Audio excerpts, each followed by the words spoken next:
Hello friends, happy International Dot Day. We are going to be making a painted paper collage dot. On the back of my paper, I'm going to write my name in the middle. Then I'm going to take my circle tracer, make sure it's not going off the edge, that it's in the center, and I'm going to slowly trace my dot. Okay, my next step is to cut out my dot.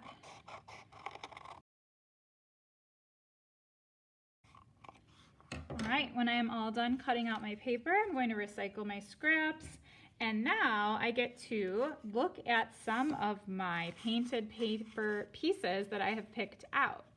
So I want to use a variety of colors and textures and designs for this. So that's why you see so many different types here. I can either use a circle tracer like this or circle tracers like these to make different size circles that I'm going to overlap on top of my dot. So I can pick one paper, one circle size to begin with.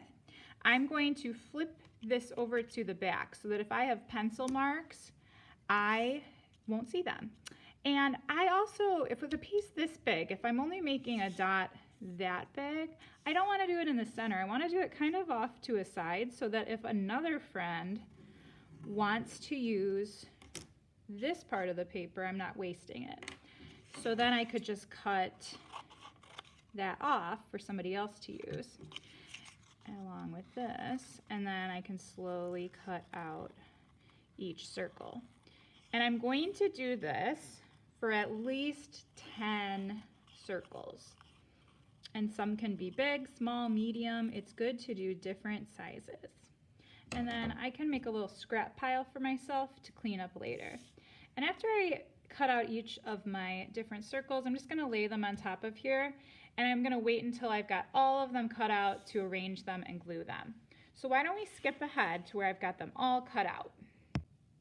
Okay, so I actually have 17 dots because I wanted to use so many different sizes and colors and textures. You again need to have at least 10.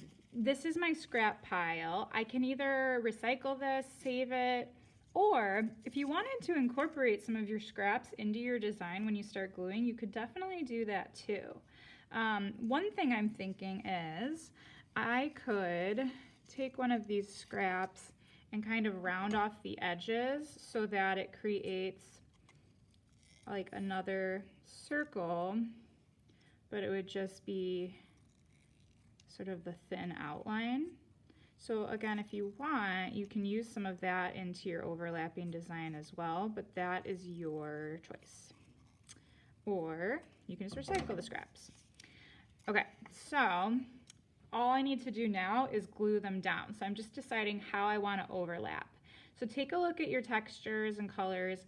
See if there's parts you really want showing. Like I love this splatter, I want that to be showing. So maybe when I glue this down and overlap, I make sure I don't go on top of there, but rather cover up part of that. So think about it, start to arrange, and when you're ready, you can start gluing. And you're going to want to put your glue around the edge, but not too close that it's going to be leaking out the sides.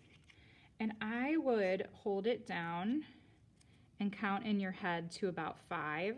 1, 2, 3, 4, 5, just to make sure it's pretty secure before you continue gluing.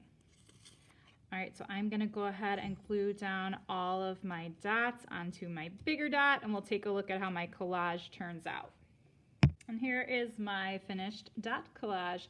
I did end up using a couple of my scraps and creating some little rings. I think it added some nice texture to it, so I would highly recommend considering that for yours.